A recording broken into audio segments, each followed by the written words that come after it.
अस्सलाम वालेकुम। आज का हमारा टॉपिक है कंडीशन फॉर आईआर एक्टिविटी। सबसे पहले इंफ्रारेड एक्टिविटी की कंडीशंस जो हैं वो हमने पढ़नी है। सबसे पहले हमने कोई भी कंपाउंड या सैंपल लिया, उस पे इंफ्रारेड रेडिएशंस फॉल की। फिर हमारे पास जब इंफ्रारेड रेडिएशंस किसी भी मॉलिक्यूल या कंपाउंड पे फॉल की, तो फिर हमारे पास आउटपुट पे एक आईआर सिग्नल देगा डिटेक्टर में, यानी कि आईआर स्पेक्ट्रा, इंफ्रारेड स्पेक्ट्रा बन जाएगा हमारे पास ये डिटेक्टर में, जिसको हम आईआर सिग्नल कहते हैं। यहाँ पे हम इंफ्रारेड रेडिएशंस की बात कर रहे हैं, इंफ्रारेड एक्टिविटी की बात कर रहे हैं, तो हमारे पास ये सिग्नल्स जो होंगे वो आईआर सिग्नल्स होंगे। नेक्स्ट देखें कि जो कंपाउंड हमने लिया वो हमने ये देखना है कि आईआर सिग्नल देता है या आईआर सिग्नल नहीं देता। जो कंपाउंड आईआर सिग्नल देगा वो कंपाउंड आईआर एक्टिव होगा, क्योंकि हम उससे हम आउटपुट हासिल कर सकते हैं। और जो कंपाउंड आईआर सिग्नल नहीं देगा तो वो फिर स्क्रीन, ये जो स्क्रीन है इस पे कुछ डिस्प्ले नहीं होगा, स्पेक्ट्रम पे, डिटेक्टर पे कुछ डिस्प्ले नहीं होगा, यानी कि आईआर स्पेक्ट्रा नहीं बनेगा, तो फिर वो आईआर इनएक्टिव होगा। अब नेक्स्ट हमने कंडीशंस पढ़नी है, आईआर कौन से कंपाउंड आईआर एक्टिव हैं और कौन से आईआर इनएक्टिव हैं। सबसे पहली कंडीशंस है वाइब्रेशनल फ्रीक्वेंसी है। वाइब्रेशनल फ्रीक्वेंसी यहाँ पे हमने सैंपल में देखा, जब आईआर रेडिएशंस यहाँ पे सैंपल पे फॉल होती हैं तो इस सैंपल में वाइब्रेशनल मूवमेंट क्रिएट होती है। तो अगर उस सैंपल की जो वाइब्रेशंस है उसकी फ्रीक्वेंसी इंफ्रारेड की फ्रीक्वेंसी से मैच कर जाए तो फिर वो कंपाउंड आईआर सिग्नल देगा, तो फिर उस कंपाउंड को हम आईआर एक्टिव कहेंगे। If vibrational frequency is equal to infrared frequency of compound, then IR signal obtained, compound is IR active. Next हमारे पास है, नेक्स्ट सेकंड कंडीशन है हमारे पास डाइपोल मूवमेंट। डाइपोल मूवमेंट को म्यू से शो करते हैं, उसका फार्मूला है क्यू और आर का जो प्रोडक्ट होता है, क्यू चार्ज होता है, आर हमारे पास जो डिस्टेंस है बिटवीन टू न्यूक्लियाई उसको कहते हैं आर। फॉर एग्जांपल हमारे पास एच और सी एल एक कंपाउंड है, इनके ये एक स्मॉल कंपाउंड है और सी एल लार्ज कंपाउंड है, इनके दरमियान जो डिस्टेंस है उसको हम आर है, इनके दोनों के न्यूक्लियाई के दरमियान जो डिस्टेंस है उसको हम आर कहते हैं। अब हमारे पास हमने ये चीज़ देखनी है कि डाइपोल मूवमेंट की वजह से किस तरह आईआर एक्टिविटी हम शो करते हैं, बाय स्ट्रेचिंग वाइब्रेशंस। अगर हम इन दोनों के इन दोनों कंपाउंड्स के को स्ट्रेच कर लेते हैं, खींच लेते हैं, तो फिर उनका जो न्यूक्लियाई के दरमियान जो इंटरमॉलिक्यूलर या इंटर न्यूक्लियाई डिस्टेंस यानी कि आर जो होता है वो चेंज हो जाता है, यानी कि ज़्यादा हो जाता है। तो फिर जब न्यूक्लियाई डिस्टेंस चेंज होगा तो फिर ऑटोमेटिकली, क्योंकि ये डायरेक्टली प्रोपोर्शनल हैं म्यू और आर, तो फिर डाइपोल मोमेंट भी चेंज होगा। जब डाइपोल मोमेंट चेंज होगा तो फिर कंपाउंड आईआर एक्टिव होगा। नेक्स्ट है, अगर मॉलिक्यूल के दरमियान डाइपोल मोमेंट चेंज होगी वाइब्रेशन की वजह से, तो फिर उस मॉलिक्यूल को आईआर एक्टिव कहेंगे। वाइब्रेशन स्ट्रेचिंग भी हो सकती है, बेंडिंग भी हो सकती है और फंडामेंटल भी हो सकती है। नेक्स्ट कंडीशन है, हम डाइपोल मोमेंट की बात कर रहे थे, अगर molecule contain permanent dipole moment, for example के अगर डाइपोल मोमेंट ज़ीरो के इक्वल नहीं होगा तो फिर ऐसे मॉलिक्यूल्स पोलर होते हैं, फिर उनमें जो ऑल वाइब्रेशनल मॉड्स होते हैं, यानी कि स्ट्रेचिंग भी हो गई, बेंडिंग भी हो गई, तमाम वाइब्रेशनल मॉड्स ऑफ मॉलिक्यूल वो आईआर इंफ्रारेड एक्टिव होंगे।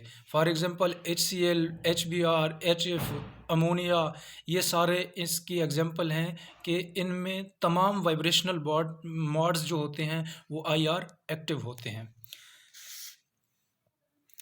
थर्ड कंडीशन है, if dipole moment of molecule is zero. ये थर्ड कंडीशन जो है ये मेरे नेक्स्ट ग्रुप मेंबर प्रेजेंट करेंगे आपके सामने। तो अस्सलाम वालेकुम जी। तो अभी हम डिस्कस कर रहे थे कि डाइपोल मोमेंट चेंज होगा। तो डाइपोल मोमेंट चेंज होने से क्या होगा कि हमें पता लगेगा कि आईआर एक्टिव कंपाउंड है या नहीं। जैसे अभी पहले बात हुई है कि डाइपोल मोमेंट अगर वाइब्रेशन के ज़रिए से चेंज हो जाए, वाइब्रेशन मतलब स्ट्रेचिंग, बेंडिंग और इसी तरह फंडामेंटल्स, वाइब्रेशंस वगैरह, तो इनके ज़रिए से मॉलिक्यूलर जो वाइब्रेशन होती हैं, इनके ज़रिए से अगर डाइपोल मोमेंट चेंज हो रहा है तो वो कंपाउंड क्या होगा, वो IR एक्टिव होगा। तो उससे क्या होगा कि हमें IR सिग्नल हासिल भी होगा और उसका स्पेक्ट्रम भी हासिल हो जाएगा और उसके साथ साथ उसका हम स्ट्रक्चर भी फाइंड आउट कर सकते हैं। अब इसी तरह उसकी दूसरी कंडीशन भी थी।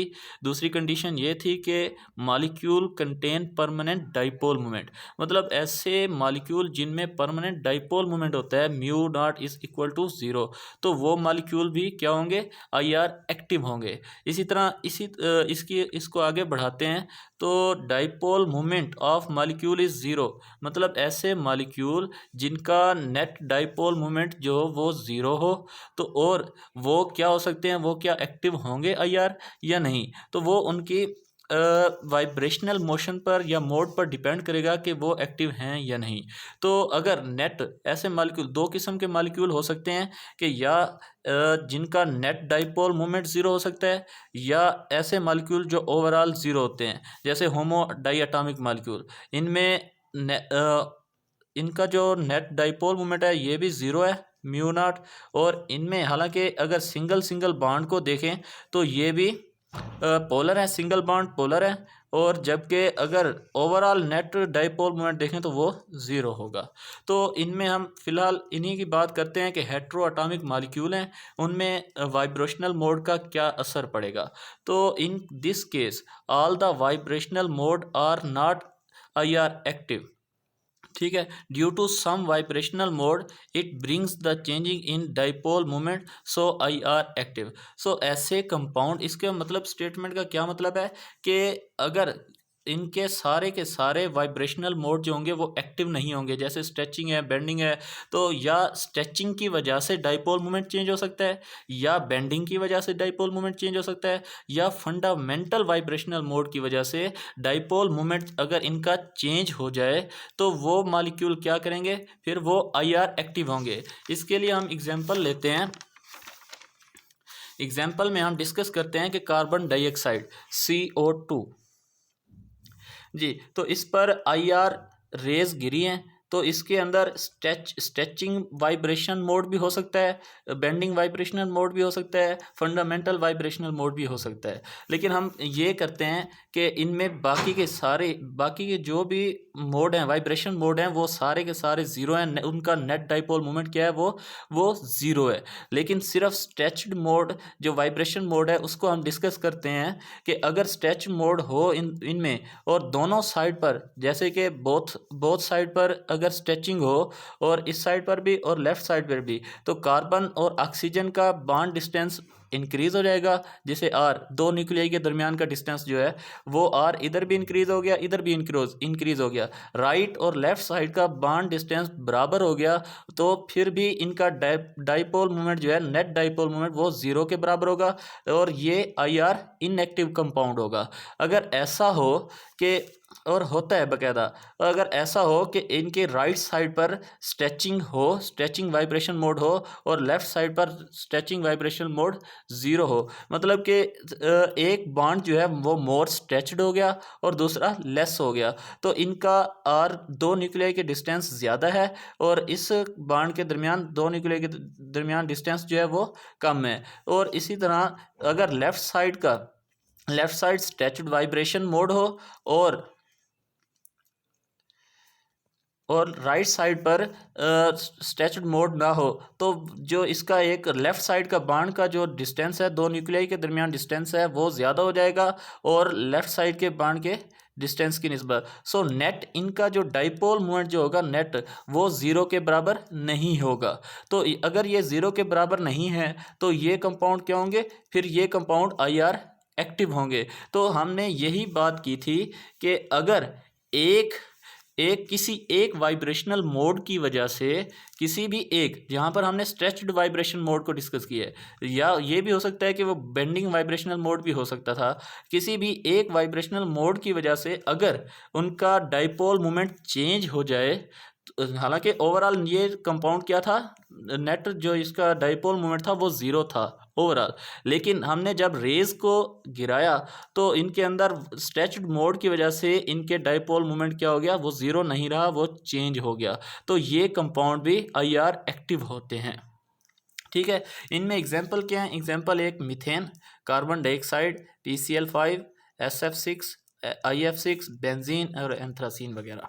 तो इनका हमें अगर ये इन सब कंपाउंड को देखें तो ये सारे के सारे क्या हैं? ये सारे के सारे नॉन पोलर हैं। ठीक है, और इनका डाइपोल मोमेंट क्या है? वो ज़ीरो है। तो इन हमें कैसे पता चलेगा कि ये नॉन पोलर हैं? इनके लिए एक कंडीशन इस्तेमाल होती है, अगर अगर सेंट्रल एटम के जो साथ अटैच्ड एटम है वो सेम हो, एक कंडीशन, मतलब सेम पेरिफेरल एटम, अगर सारे के सारे एटम्स सेम है सेंट्रल के साथ जो अटैच हैं, और इसके साथ जो लोन पेयर है, अगर सेंट्रल एटम पर लोन पेयर मौजूद ना हो, मतलब एक कंडीशन है कि पेरिफेरल एटम जो जैसे कि एक मीथेन में क्या है, हाइड्रोजन 4 अटैच हैं, तो वो सारे के सारे सेम हैं। और इसी तरह अगर lone pairs on the central metal atom पर क्या हो, सेंट्रल एटम पर कोई लोन पेयर ना हो, तो वो हम उस कंपाउंड को बगैर देखे स्ट्रक्चर ड्रा किए हम बता सकते हैं कि ये कंपाउंड जो है वो नॉन पोलर है। तो हम अभी फ़िलहाल यही डिस्कस कर रहे थे कि डाइपोल मोमेंट जो था वो ज़ीरो है। तो इन सब कंपाउंड का जो डाइपोल मोमेंट है वो ज़ीरो है, और ज़ीरो होने के साथ इनके जो, तो इससे ये हुआ कि ये कार्बन सेंट्रल एटम था और इस पर कोई लोन पेयर नहीं है, और इसके साथ जो अटैच जो हैं हाइड्रोजन है, चारों के चारों एटम। तो इसका मतलब यह है कि ये सारे के सारे जो हैं, चाहे वो बेंजीन है चाहे ये एंथ्रासीन है, इसका सेंट्रल मेटल कार्बन है, सेंट्रल एटम, और इसके साथ हाइड्रोजन ही अटैच है, तो सेम टाइप ऑफ एलिमेंट है, तो इसका ये सारे के सारे नॉन पोलर हैं। तो नॉन पोलर हैं तो इनका ओवरऑल जो डाइपोल मोमेंट है वो क्या है, वो ज़ीरो है। लेकिन जब इंफ्रारेड रेडिएशंस फॉल होती हैं इन पर, तो इनके ऊपर इनके वाइब्रेशनल मोड की वजह से स्ट्रेचिंग भी या जो भी है मोड की वजह से हम जो क्या होता है कि इनके डाइपोल मोमेंट में चेंज आ जाता है। उस चेंज की वजह से वो वाइब्रेशन डाइपोल मोमेंट ज़ीरो के इक्वल नहीं रहता और चेंज हो जाता है, और इसकी वजह से ये IR एक्टिव बन जाते हैं। जी, तो ये तीसरी इसकी कंडीशन थी, और इसी के साथ चौथी कंडीशन पर क्या है कि all the di hetero atomic molecules are IR active. Di मतलब दो एटम्स हों, और हेट्रो मतलब मुख्तलिफ हों, तो वो क्या होगा, जैसे कार्बन मोनोऑक्साइड है, HCl है, HBr है, HF है, NO है, तो ये दो एटम हैं और दोनों के दोनों मुख्तलिफ हैं, तो उनका डाइपोल, ये ज़ाहिर बात है ये इनकी इलेक्ट्रोनेगेटिविटीज़ का डिफरेंस है, तो ये पोलर ही हैं। और पोलर मॉलिक्यूल जो होते हैं वो परमानेंट डाइपोल मोमेंट रखते हैं। परमानेंट का मतलब यह है कि वो परमानेंट डाइपोल मोमेंट, ठीक है, तो इसका मतलब यह है कि परमानेंट डाइपोल मोमेंट जो है वो ज़ीरो के इक्वल नहीं है, ज़ीरो से ऊपर है, कुछ ना कुछ होगा। तो इनके परमानेंट डाइपोल चेंज होने की वजह से ये डाइपोल डिफरेंट हैं, तो इसकी वजह से ये IR एक्टिव होंगे हमेशा। ठीक है, और इसी के साथ ही इसकी पांचवी कंडीशन है कि all the homo di atomic molecule are inactive, मतलब कि दोनों सेम के सेम हो, तो ज़ाहिर बात है ये नॉन पोलर होंगे, और नॉन पोलर जो होते हैं वो इनएक्टिव होते हैं, और ये IR एक्टिविटी शो नहीं करेंगे, और इसके साथ इनकी जो स्पेक्ट्रम पर जो हासिल होगी वो सिग्नल्स रिसीव नहीं होंगे, और ये इनके स्ट्रक्चर भी फाइंड आउट नहीं किया जा सकते। तो इसके लिए हम क्या करते हैं, रमन स्पेक्ट्रोस्कोपी परफॉर्म करते हैं, और रमन स्पेक्ट्रोस्कोपी और इसके साथ ये IR स्पेक्ट्रोस्कोपी, इन दोनों का जब स्ट्रक्चर ड्रा करते हैं, इन दोनों को कंपाइल करते हैं, या इन दोनों को स्ट्रक्चर देखकर हम नतीजा अखज़ करते हैं कि ये एक एटम है, चाहे कार्बन हाइड्रोजन हो, H2 हो या I2 हो, तो इसका स्ट्रक्चर क्या होगा, ये इसके बांड कितने होंगे, या जो भी है वो स्ट्रक्चर इसके ज़रिए से इन दोनों स्पेक्ट्रोस्कोपी को परफॉर्म करके ही इसका नतीजा अखज़ किया जाता है। तो अब तक हमने देखा कि ये एक्टिविटी के लिए 5 कंडीशन देखी। सबसे पहले ही कंडीशन क्या थी, वाइब्रेशनल फ्रिक्वेंसी क्या हो, वाइब्रेशनल फ्रिक्वेंसी मैच करनी चाहिए किसके साथ, IR फ्रिक्वेंसी के साथ। ठीक है, सबसे पहली तो हमने यही देखी थी। उसके बाद दूसरी में क्या किया था, दूसरी में हमने कहा कि डाइपोल मोमेंट जो है वो चेंज होना चाहिए किसके साथ, by the vibration, vibration mode के साथ। तो वाइब्रेशन मोड के साथ चेंज हो तो फिर क्या होगा, वो कंपाउंड क्या होगा, वो IR एक्टिव होगा। उसमें परमानेंट ऐसे मॉलिक्यूल भी हो सकते हैं जिनके अंदर परमानेंट डाइपोल मोमेंट होता है। ठीक है, परमानेंट डाइपोल मोमेंट में क्या था, परमानेंट डाइपोल मोमेंट में हमने डिस्कस किया HCl, HBr। और इसी तरह ऐसे कंपाउंड भी हैं जिनका डाइपोल मोमेंट ज़ीरो हो लेकिन फिर भी वो एक्टिव भी हैं और इनएक्टिव भी हैं। जैसे एक्टिव कंपाउंड में हमने डिस्कस किया कार्बन डाइऑक्साइड। ठीक है, इनका नेट डाइपोल मोमेंट क्या था, वो ज़ीरो था, लेकिन इनके किसी न किसी वाइब्रेशनल मोड की वजह से ये एक्टिव हो गए थे। और इसी तरह इनमें होमो की बात करें, होमो जैसे अभी बात कर रहे थे H2I2, ये जो हैं ये नॉन पोलर होते हैं और इनका डाइपोल मोमेंट क्या होता है, वो ये भी ज़ीरो होते हैं। तो ज़ीरो है डाइपोल मोमेंट लेकिन ये इनएक्टिव होते हैं। ठीक है, और ये कार्बन डाइऑक्साइड समटाइम एक्टिव होते हैं, एक्टिव कंपाउंड। और इसी तरह सबसे आखिर में हमने एक जो पांचवी डिस्कस की थी, हेट्रो डाई एटॉमिक मॉलिक्यूल। और हेट्रो डाई एटॉमिक मॉलिक्यूल क्या होंगे, वो जैसे HCl है, HBr है, ये एक्टिव होते हैं। ठीक है, थैंक यू।